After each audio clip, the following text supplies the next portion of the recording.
Hello everyone and welcome to the Race Monkey.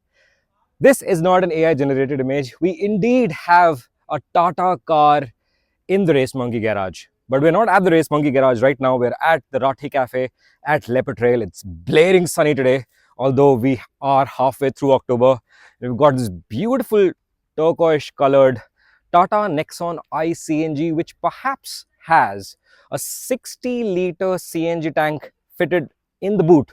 There are two CNG tanks with a combined capacity of 9 kilos, which are balancing out the weight of the engine in the front and the cylinders at the back with the peripherals. I'm going to be driving this car for a very brief period of time. I only have about 6 hours to take this car around, do about 150-200 kilometers around on the highway in the city and sort of go through the twisties of the Leopard Trail and give you a definitive review, or let's say a first impression review of how the Tata Nexon has improved with this CNG car. Now, to start off with, something which is very innovative, sort of in Tata's language, it has a 1.2 liter turbocharged petrol engine, which is a first turbocharged engine for a CNG fitted vehicle. So, without further ado and wasting too much time of yours, let's get in the car and talk to you more about it. So, the Tata Nexon iCNG out on the road feels very similar to what the Tata Nexon Turbo Petrol is like.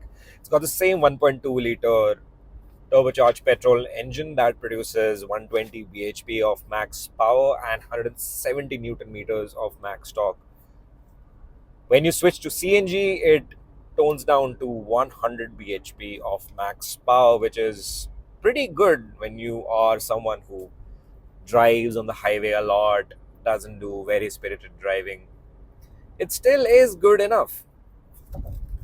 Now, as much as I have been apprehensive about Tata cars in the past, Nexon has been one product that I've always liked. Because honestly speaking, Tata didn't really have a very strong product other than the Nexon in the Indian portfolio, even by today's standard. The Harrier has become a money-making exercise, and so has the Tata Safari, with multiple problems with its quality control. The Tata Punch has its own set of issues. The Nexon, however, has still remained to be the only lone horse in the Tata stable, which is running largely unproblematic. Or perhaps that's what my take on this product is. Now, out on the open road, as we are driving at a speed of 90 kilometers an hour on the expressway, it is a very stable car. The steering feedback is good. There is less wind noise coming in from the outside, although the NVH is not really very good. The suspension also is a bit on the stiffer side, but it is just to give a good amount of confidence to the driver to do triple digit speeds on the highway.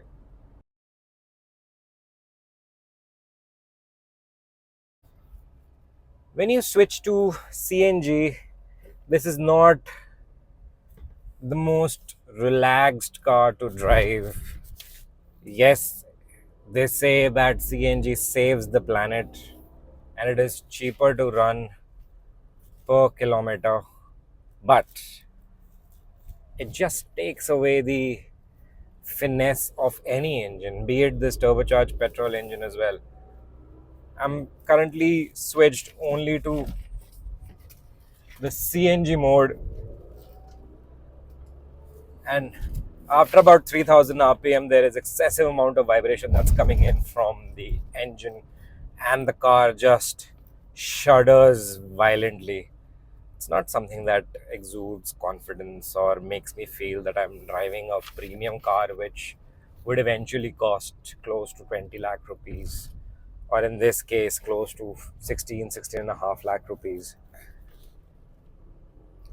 Yes, there are premium touching, premium feeling materials all around, but that's not an excuse for building a car which is unreliable, unfinished, not in the name of patriotism at least. It's a made in India, built in India, whatever the jargons that Tata might be wanting to use.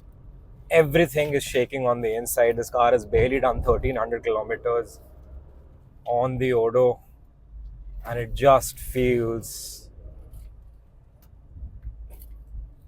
not properly screwed together, like it's a prototype. Don't understand the entire quotient of Tata being that way and that way consistently.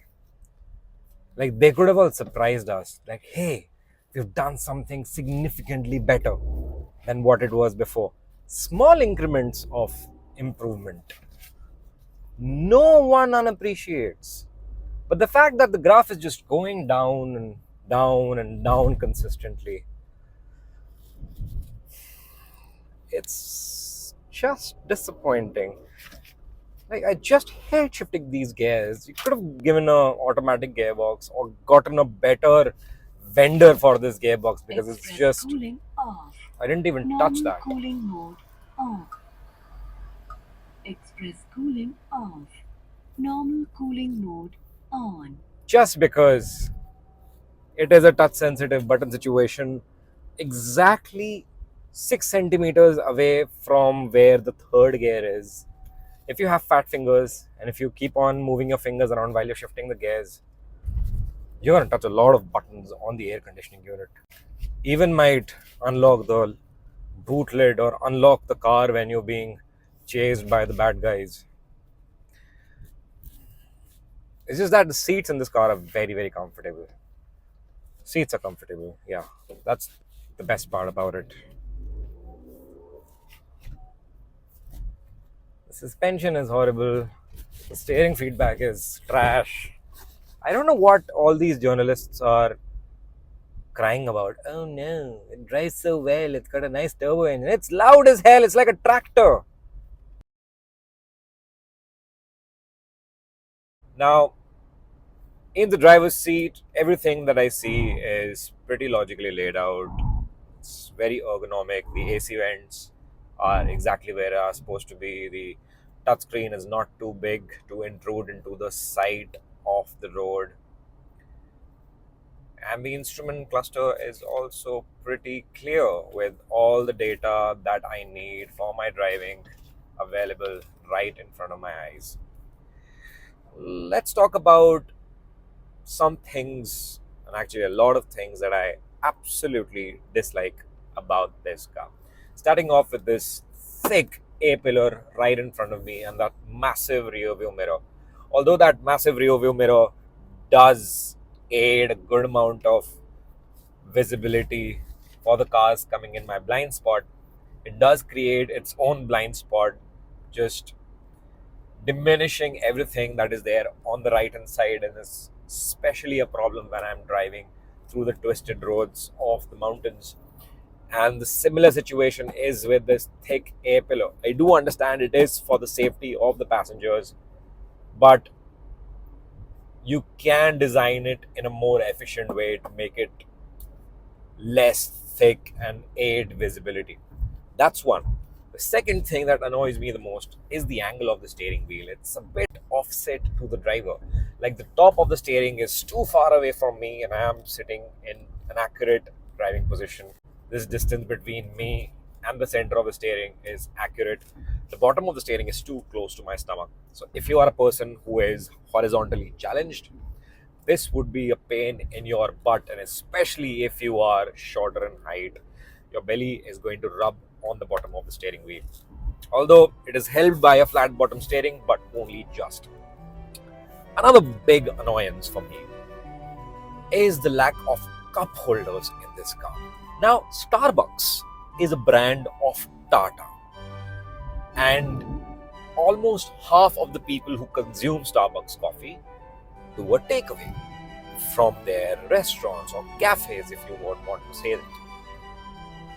And there are no cup holders in a car built by Tata. Now, they have given a small, weirdly shaped provision over here, which perhaps in my eyes is a place to keep your keys. But there are no cup holders. Instead, you have this weird wireless charging pad over here, which could have been a space for cup holders. But no, Tata chose other ways. And another problem is that you have this wireless charging pad over here. While you're driving through the sun directly hits this place. And although when the phone is wirelessly charging through the radiation that comes out of the wireless charger, already gets heated up quite a bit. In addition to the heat that comes in from the sun, your phone would barely survive 5 to 10 minutes of charging during the summer months. So it's not a favorable position to have this charging station over here. Another slight annoyance is with the manual gearbox. Although I'm a huge fan of manual gearboxes, I've loved the manual gearbox from Hyundai in the Creta N line. Lately, I love the gearbox in the Citroen C3 as well. It's pretty slick to use. If you're on the highway doing long distance trips and you barely have to shift between gears, it's an okayish exercise.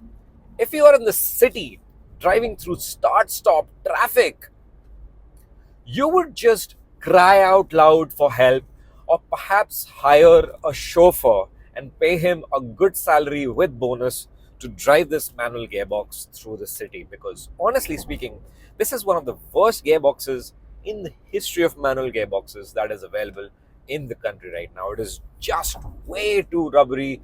You have to make a lot of effort to pull it out of a gear, get it into neutral and push it into another gear.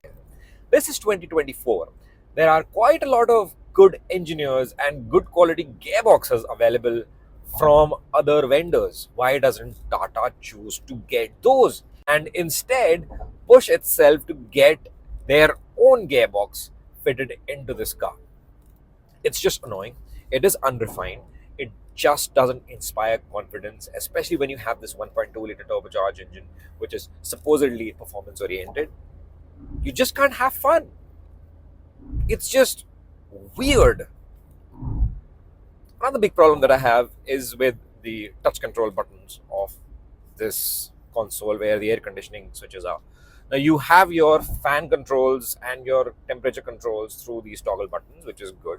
But if you have to touch anything else over a period of time, this would get scratchy and these buttons would start having problems. Especially if you're wearing gloves or have wet hands, you cannot possibly touch these buttons properly. You have to make 2-3 trials to really get to working with these buttons. I mean, touch buttons in 2024 is the most annoying innovation in the history of annoying and innovation.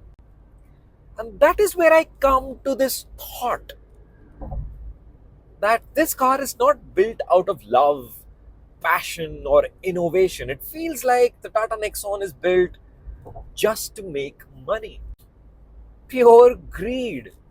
Now, I'm an apologist of cars inefficient, underpowered, and even unsafe. But I just fail to construct a defense for the Tata Nexon. Just like there are too many patriotic people in this country for this tasteless car not to exist. This is supposed to be the flag bearer of Indian automotive engineering, and I'm ashamed of being in it.